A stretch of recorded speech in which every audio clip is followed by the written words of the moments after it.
good. All right, go. We'll see what the embellishment. Once upon a time,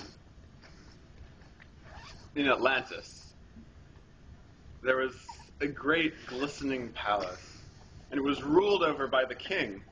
And he had many, many pleasant subjects, and the king was a happy king because he knew that when he left, his iguana would lead the kingdom of Atlantis for many more prosperous decades.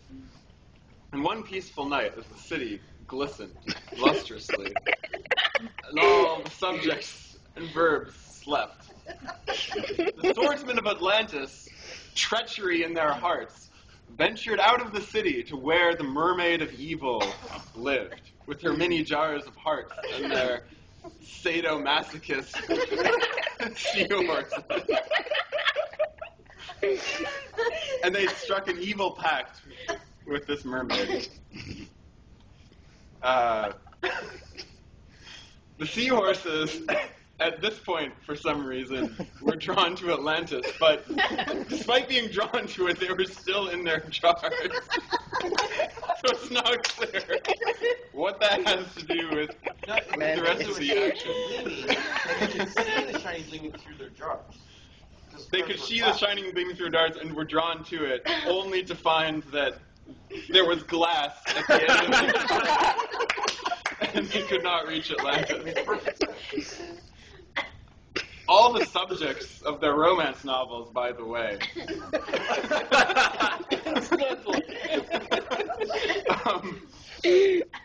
were killed by the swordsmen, because the swordsmen needed to sharpen their swords or something. So they killed all the subjects. And the other half of the subjects decided to make an evil pact with the witch who ruled the passive verbs, I think. Go with it. And anyway, the horsemen, after killing all these subjects,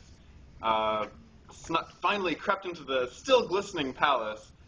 They burst into the king's chambers, and they just cut off the iguana's head. And the king, seeing this, he wept. Because now he had no heir to the throne. And weeping, he lost his strength, he lost his resolve, and he made peace with the swordsman by knocking up the mermaid. Which he figured is great for two reasons. Because first of all, he can make peace with them, and the mermaid's not about to kill her baby daddy, if you know what I'm saying. But secondly, the king will soon have a new heir when the strange half mermaid, half whatever the king is born. But strangely, the delivery of this half mermaid, half king was not to be the most natural of deliveries, and thus a C-section was necessary. And no one could have anticipated that as the surgeons made the necessary incisions and separated the necessary muscles and tissue to release the new heir to the throne. A terrible gas, which resides within all mermaids, but especially mermaids of evil, was released into the air and began to shroud the city of Atlantis in its mist.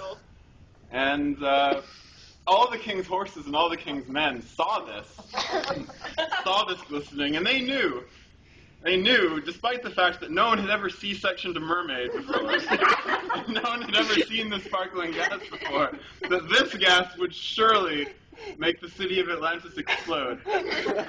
So they left. I think that's the story. Wait, there was that thing about, The jar. oh yeah, there was a jar of mayonnaise too. And they went to China. Yeah, the king's horses and men later went to China, where they became the clay soldiers in that tomb. All right.